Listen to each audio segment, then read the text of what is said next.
Hi friends, అందరికీ నమస్కారం. ఈరోజుటి కథ జీవన చక్రం. సత్యం చనిపోయి ఆ రోజుకి 12వ రోజు. అతని మరణం అతని కుటుంబానికి తీరని శోకంగా మారింది. ఆటో నడుపుకుంటూ జీవితాన్ని కొనసాగిస్తున్న 40 ఏళ్ల సత్యాన్ని బ్లడ్ క్యాన్సర్ భూతం అర్ధాంతరంగా మింగేసింది. సత్యం అందనంత దూరాలకేగిపోయి అతనిపై ఆధారపడిన భార్యా బిడ్డలను దిక్కులేని వారిగా మిగిల్చాడు. ఆ కుటుంబాన్ని అనంత శోకసంద్రంలోకి నెట్టేసిన సత్యానికి 2 పిల్లలు. కొడుకు 10వ తరగతి, కూతురు 7వ తరగతి చదువుకుంటున్నారు. అతని భార్య సత్యవతి నిరుపేద కుటుంబం నుంచి వచ్చిన పెద్దగా చదువు సంధ్యలేని సాధారణ ఇల్లాలు. ఇంటికి పెద్ద దిక్కుగా నిలిచిన భర్త ఉన్నపలంగా కనుమరుగయ్యేసరికి సత్యవతి గుండెలు పగిలేలా రోదించింది. ఆమెతోనే కలిసి ఉంటున్న సత్యవతి అత్తగారైన జానకమ్మ చెట్టంత కొడుకు దూరమయ్యేసరికి బోరున విలపించింది. ఆమె గుండెల్లో ఒకటే దిగులు చోటు చేసుకుంది. భర్తకి దూరమైన తన చిన్న కోడలు సత్యవతి జీవితం ఏమైపోతుందోనని. ముందు రోజే సత్యానికి జరపాల్సిన పెద్ద కర్మ తూతూ మంత్రంగా ఏదో జరగాలి అన్నట్టుగా జరిగిపోయింది. దూరాభారాల నుంచి వచ్చిన బంధుగణంలో చాలామంది తలకు మించిన పనులు ఉన్నాయి అనుకుంటూ కార్యక్రమం ముగిసిన వెంటనే తమ తమ ఊర్లకు ప్రయాణమైపోయారు.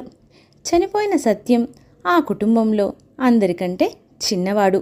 సత్యానికి 2 అన్నయ్యలు, ఒక అక్కయ్య ఉన్నారు. అక్క సుభద్ర ఒడిస్సాలో భర్తతో పాటే ఎటువంటి బాధరాబందీ లేని వైవాహిక జీవితాన్ని సంతోషంగా గడుపుతోంది. సత్యం పెద్దన్నయ్య చంద్రశేఖరం సిటీలో గవర్నమెంట్ ఉద్యోగం చేస్తూ దర్పంగా దర్జాగా బతికేస్తున్నాడు. చిన్నన్నయ్య రామం బెంగుళూరులో సాఫ్ట్వేర్ జాబ్ చేస్తూ 5 అంకెల జీతంతో జీవితాన్ని హాయిగా ఆస్వాదిస్తున్నాడు. తమ తమ్ముడు సత్యం ఆకస్మిక మరణంతో తోడబుట్టిన వారి గుండెల్లో బండరాయి పడ్డట్టుగా ముగ్గురి పరిస్థితి మహా ఇరకాటంగా తయారైంది. తమ్ముడి భార్యాపిల్లల జీవనానికి ఇబ్బంది లేకుండా ఏదో విధంగా ఆదుకోవాలని అమ్మ ఖచ్చితంగా చెబుతుందని వారికి బాగా తెలుసు. ఎందుకంటే వాడొక్కడి జీవితమే సరిగ్గా లేదంటూ తల్లి ఎన్నోసార్లు బాధపడటం వారికి తెలిసిన విషయమే. పెద్ద కొడుకు చంద్రశేఖరం తల్లి ఎలాగూ ఊరుకోదని తెలిసే పెద్ద కర్మ ఖర్చుల నిమిత్తం 10,000 రూపాయలు సాయం చేశాడు. అంతకన్నా అంటే తన వల్ల కాదని గట్టిగా చెప్పేయాలి అని ఖరాఖండిగా నిశ్చయించుకున్నాడు. సాఫ్ట్వేర్ ఉద్యోగి అయిన రెండో కొడుకు రామం ఆలోచనలు ఇంచుమించుగా అలానే ఉన్నాయి. తాను అన్నయ్యలాగే 10,000 రూపాయల సాయాన్ని ఎలాగూ అందించాడు. తరువాత అమ్మ ఎన్ని కారణాలు చూపించినా దమ్మిడి రాల్చేది లేదని భార్యతో రహస్య మంతనాలు జరిపి మరీ దృఢంగా నిర్ణయించుకున్నాడు. ఆ ముగ్గురు అన్నదమ్ములకు ఏకైక తోబుట్టువైన సత్యం అక్క సుభద్ర మనసులో ఒకటే ఆలోచన చేసుకుంది. తను ఆడపిల్ల, అంటే మెట్టినింటి పిల్ల. తమ్ముడికి తనేమీ సాయం చేయగలదు. అయినా కానీ తమ్ముడి పెద్ద కర్మకి తన వంతుగా 5,000 రూపాయలు ఇవ్వనే ఇచ్చింది. ఇంతకన్నా తను చేసేదేమీ లేదు అని అమ్మకు స్పష్టంగా చెప్పేయాలని మనసులో గట్టిగానే బాస చేసుకుంది.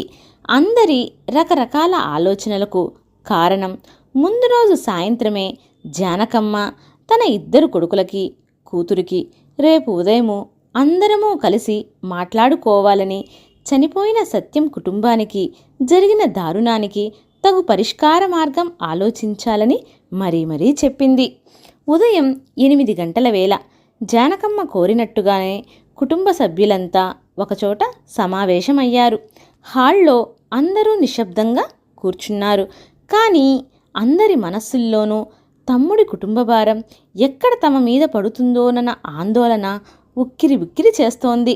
అప్పటికే అక్కడికి వచ్చిన జానకమ్మ కుర్చీలో కూర్చుని దీర్ఘంగా ఆలోచిస్తుంది. పెద్ద కొడుకు చంద్రశేఖరం ముందుగా నోరు విప్పుతూ, చెప్పమ్మా, ఇప్పుడేం చేద్దాం అంటూ తల్లిని ఆలోచనల్లోంచి బాహ్య ప్రపంచంలోనికి తీసుకువచ్చాడు. జానకమ్మ పెద్ద కొడుకు చంద్రశేఖరం మాటలకు చిన్నగా నిట్టూర్పు వదులుస్తూ, మీ నాన్నగారు బతికున్న రోజుల్లోనే మీ ముగ్గురు ఎలాగో ఒకలాగా జీవితంలో నిలదొక్కున్నారు. ఆయన మన నుండి దూరమయ్యాక చిన్నోడు ఇంటి పనులకే పూర్తిగా అంకితమైపోయి తన చదువుని అటకెక్కించేశాడు. ఇప్పుడు వాడు మనకి దూరమయ్యాడు. వాడి కుటుంబానికి తీరని కష్టమొచ్చి పడింది. వాడు ఎలాగూ కుదురుగా చదువుకోలేకపోయాడు. తన పిల్లలనైనా బాగా చదివిద్దామని ఆశపడ్డాడు. వాడి కోరిక నెరవేర్చడం మనందరి బాధ్యత. అందుకు ఏం చేద్దామో మీరే చెప్పండి అంటూ జానకమ్మ తనకెదురుగా కూర్చున్న ముగ్గురు బిడ్డలను ఉద్దేశిస్తూ ప్రశ్నించింది. పెద్ద కోడలు కలగజేసుకుంటూ, అత్తయ్యగారు, మా బతుకులే అంతంత మాత్రంగా భారంగా గడుస్తున్నాయి. ఇక వాళ్ళ కోసం మేమేం చేయగలం? కావాలంటే సత్యం కూతుర్ని మాతో పాటు తీసుకెళ్తాం. నాకు సాయంగా మా ఇంట్లోనే ఉంటుంది. ఈలోగా తన అన్న అవినాష్ నిలదొక్కున్నాక చెల్లెలి పెళ్ళి గట్రా వాడే చూసుకుంటాడు. మనసులో నలుగుతున్న తన అభిప్రాయాన్ని నీళ్లు నములుతూ నెమ్మదిగా బయటపెట్టిందామె, కాస్త చాకచక్యాన్ని ప్రదర్శిస్తూ. బంగారం లాంటి భవిష్యత్తు ఉన్న కూతుర్లాంటి దాన్ని పనిపిల్లగా ఆదరిస్తానంటున్నావు? సూటిగా ప్రశ్నించింది జానకమ్మ. అత్తగారి మాటలకి పెద్ద కోడలు కాస్త విసురుగా, లేకపోతే ఆ పిల్లని తీసుకెళ్ళి మా పిల్లలతో పాటు చదివించమంటారా? ఈ రోజుల్లో చదువులు లక్షలతో కూడుకున్న పని. మాకంత స్తోమత లేదు. మా పిల్లలతోనే మాకు బండెడు బాధ్యతలు అంటూ తన అభిప్రాయాన్ని ఖరాఖండిగా చెప్పేసింది. పక్కనే ఉన్న ఆమె భర్త భార్య మాటలనే సమర్థిస్తున్నట్టుగా మౌనంగా ఉండిపోయాడు. జానకమ్మ రెండో కొడుకు రామం వైపు చూసింది. అతను తల్లి చూపులకు వివరణ ఇస్తున్నట్టుగా, అవునమ్మా, ఈ రోజుల్లో ఎవరి జీవితాలు వారికే భారమైపోతున్నాయి. ఇంకొకరి జీవితాల్ని ఉద్ధరించాలంటే ఎక్కడ కుదురుతుంది? అవినాషే తన 10th క్లాస్ చదువు ఆపేసి వాళ్ళ నాన్నలాగే ఆటో నడుపుకోవడమో మరేదైనా పనిలో చేరడమో చేసి ఇంటిని చూసుకోవాలి. కొడుగ్గా తన కుటుంబ బాధ్యతలని వాడే చూసుకోవాలి. అది వాడి కర్తవ్యం కూడా. తన తమ్ముడు కొడుకు బాధ్యతని గుర్తు చేస్తున్నట్టుగా అతి తెలివిగా తన వాక్చాతుర్యాన్ని ప్రదర్శించాడు రామం. అవునమ్మా, తమ్ముడు చెప్పింది 100కి 100 పాళ్ళు నిజం అంటూ తమ్ముడికి ఒత్తాసు పలుకుతూ పరోక్షంగా తన అభిప్రాయాన్ని చెప్పకనే చెప్పేసింది కూతురు సుభద్ర. ముగ్గురు పిల్లలు అంత సూటిగా తమ మనసులోని ఉద్దేశాలను బయట పెట్టేసరికి జానకమ్మ చాలాసేపు ఏమీ మాట్లాడకుండా నిశ్శబ్దంగా ఉండిపోయింది. తన పిల్లలలో అంతగా పేరుకుపోయిన స్వార్థ చింతనకు ఆమె మనసు మూగబోయింది. జానకమ్మ తన ముగ్గురి పిల్లల నుంచి ఇలాంటి సమాధానాలు రావచ్చని అనుమానిస్తూనే ఉంది. కొన్ని క్షణాల అనంతరం గొంతు పెగల్చుకొని, ఈ ఇల్లు నా తదనంతరం మీ అందరికీ చెందాలని మీ నాన్నగారు వీలునామా రాశారని మీ అందరికీ తెలిసిందే. మీరు మీ జీవితాల్లో స్థిరపడ్డారు. అందుకని నా మాటకు విలువనిచ్చి ఈ ఇంటిని సత్యం భార్యా బిడ్డలకు వదిలేస్తే బాగుంటుందని నేను అనుకుంటున్నాను. ఈ ఇల్లు చిన్నోడి రూపంలో వారి జీవితాలకు ఆసరాగా ఉంటుంది అంటూ జానకమ్మ తన మనసులోని మాటను బయటపెట్టి అర్ధోక్తిగా ఆగిపోయింది. అత్తగారి మాటలకు పెద్ద కోడలు ఇంతెత్తున లేచింది. అదెలా కుదురుతుంది? నలుగురికి సరిసమానంగా చెందాల్సిన ఉమ్మడి ఆస్తిని చిన్న కోడలికి ధారాదత్తం చేస్తామంటే మేమెలా ఊరుకుంటాం? ఆస్తి మాకేమైనా చేదా? తన గొంతుని పెద్దదిగా హెచ్చించిందామె. అక్కడి వాతావరణంలో ఒక్కసారిగా మార్పు చోటు చేసుకుంది. అందరి మొహాల్లోనూ రంగులు మారిపోయాయి. అక్కడికి కాస్త దూరంగా వంటగదిలోంచి అంతా గమనిస్తోన్న సత్యవతి నిశ్శబ్దంగా నిల్చుంది. అత్తగారి ఆలోచనకి ఆమె కాస్త నివ్వెరపాటుకు గురైంది. అత్తగారు తన మనసులోని ఆ మాటని మాట వరుసకైనా నాతో చెప్పుంటే ఇంతదాకా రానిచ్చేదాన్ని కాదు అనుకుంది. ఆ వాతావరణం సత్యవంతి మనసుకెంతో కష్టంగా అనిపించింది. అత్తగారికి తన పట్ల తన పిల్లల పట్ల ఉన్న ఆదరాభిమానాలకు మనసులోనే అనేక కృతజ్ఞాభివందనాలు అర్పించుకుంది. అక్కడున్న మిగతా 5గురు సభ్యులు జానకమ్మ ప్రతిపాదనని తిరస్కరిస్తూ పెద్ద కోడలికే మద్దతుగా నిలిచారు. జానకమ్మ మొహంలో కత్తివేటుకు రక్తపు చుక్క కరువైనట్టుగా నిలువున నీరుగారిపోయిందామె. స్వార్థం పెచ్చు పెరిగి రక్త సంబంధాలు మట్టిలో కలిసిపోతున్నాయని జానకమ్మ లోన ఎంతగానో కుమిలిపోయింది. ఆ గదిలో భయంకరమైన నిశ్శబ్దం చోటు చేసుకుంది. అప్పుడే సత్యవతి ఆ భారమైన వాతావరణాన్ని తేలికపరుస్తున్నట్టుగా ప్లేట్లల్లో టిఫిన్లు తీసుకుని వచ్చి అందరికీ అందించింది. చంద్రశేఖరం, రామం, సుభద్రలకు ఏమి మాట్లాడాలో పాలుపోలేదు. వాతావరణం నిశ్శబ్దంతో నిండిపోయి భారంగా మారిపోయింది. ఆ ఐదుగురు తమ గుండెల్లో పెనవేసుకుపోయిన భారాన్ని వదిలించుకుంటున్నామన్నట్టుగా సత్యవతి అందించిన టిఫిన్ ప్లేట్లను ఖాళీ చేస్తున్నారు. జానకమ్మ మాత్రం అంతులేని వేదనా భారంతో తన టిఫిన్ ప్లేటుని పక్కన పెట్టి దీర్ఘంగా ఆలోచిస్తోంది. ఆమె తన చిట్ట చివరి ఆశగా మీలోని స్వార్థాన్ని కాస్త పక్కన పెట్టి సహృదయంతో ఆలోచించకూడదు అంటూ వేడుకోలుగా తన ముగ్గురు పిల్లల వైపు చూస్తూ మరోసారి అభ్యర్థించింది. ఆమె రెండో కోడలు కలగజేసుకుంటూ, అత్తయ్య, మీ బాధ్యత మాది. మీకు ఏం కావాలో చెప్పండి, క్షణాల్లో చేసి పెడతాం. మీకిక్కడ కష్టంగా ఉంటే మాతో పాటే మా ఇంటికి వచ్చేయండి అంది అత్తగారి పట్ల తన గౌరవాన్ని అభిమానాన్ని చాటుకుంటున్నట్టుగా.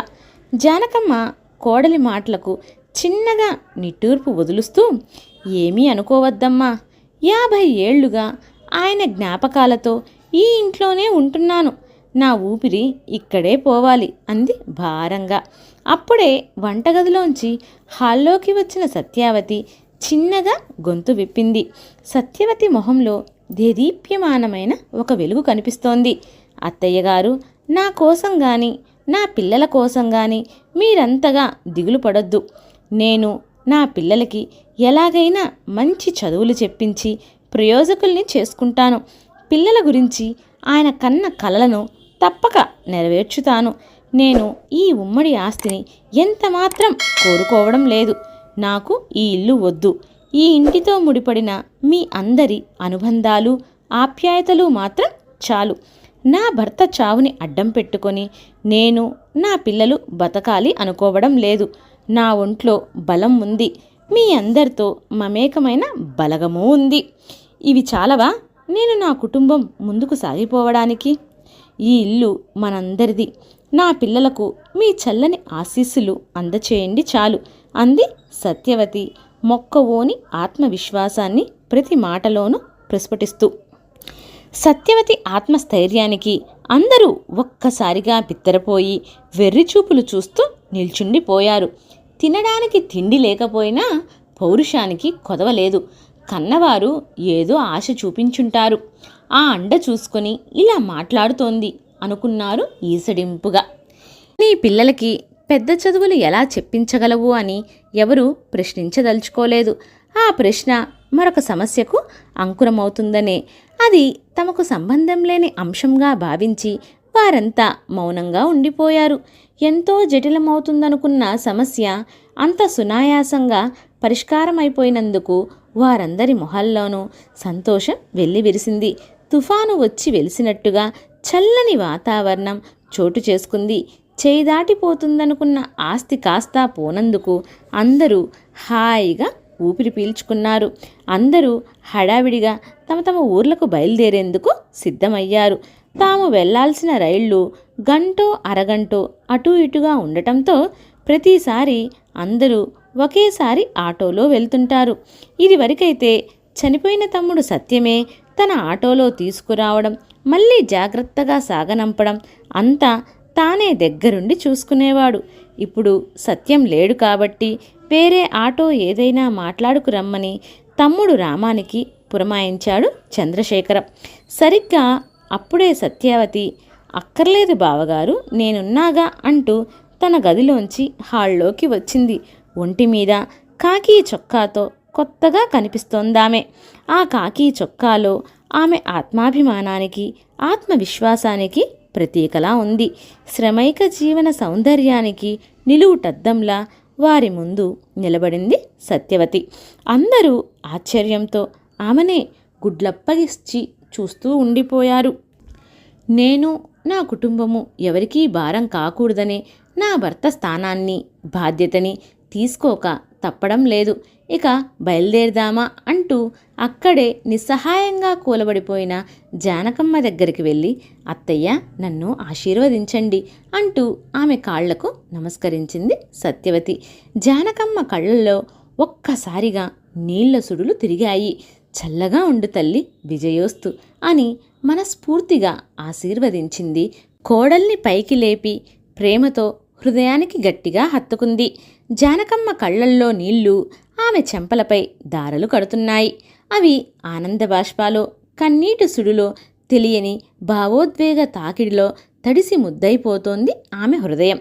ఎప్పుడో తన భర్త దగ్గర సరదాగా నేర్చుకున్న ఆటో డ్రైవింగ్ ఈరోజు సత్యవతి బతుకును ముందుకు నడిపిస్తోంది.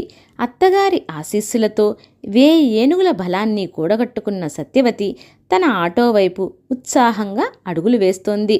కుటుంబ సభ్యులందరూ ఆమెను అనుసరించి జాగ్రత్తగా సర్దుకుని ఆటోలో కూర్చున్నారు. సత్యవతి చెక్కు చెదరని ఆత్మ సంకల్పంతో స్టార్ట్ చేసి ఆటో హ్యాండిల్ను గట్టిగా పట్టుకొని ఒడుపుగా నడుపుతోంది. ఆటోలో కూర్చున్న ఆమె కుటుంబ సభ్యులంతా డ్రైవింగ్ చేస్తున్న సత్యవతి వంకే అబ్బురంగా చూస్తున్నారు.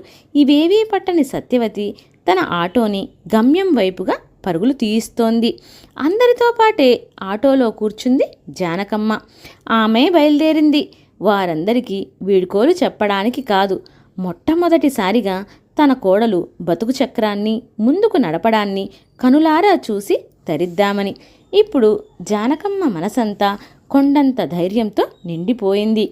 ఆమెకిప్పుడు సత్యం కుటుంబం గురించి ఎటువంటి బెంగ, భీతి లేనే లేవు. సత్యవతి తన నరాన మొండి ధైర్యాన్ని నింపుకొని చెక్కు చెదరని ఆత్మవిశ్వాసంతో ఆటోని నడుపుతుంది. జానకమ్మ కంటికి తన చిన్న కోడలు సత్యవతి కనిపించడం లేదు. ఆగిపోయిన ఆ కుటుంబపు బతుకు చక్రాన్ని అదృశ్యంగా ఉండి నడిపిస్తున్న కన్న కొడుకు సత్యమే ఆమె కళ్ళ ముందు సాక్షాత్కరిస్తున్నాడు. ఓకే ఫ్రెండ్స్, నా కథ మీకు నచ్చినట్లయితే లైక్ చేయండి, షేర్ చేయండి, మరియు నా ఛానల్ని సబ్స్క్రైబ్ చేయండి. Thank you for watching.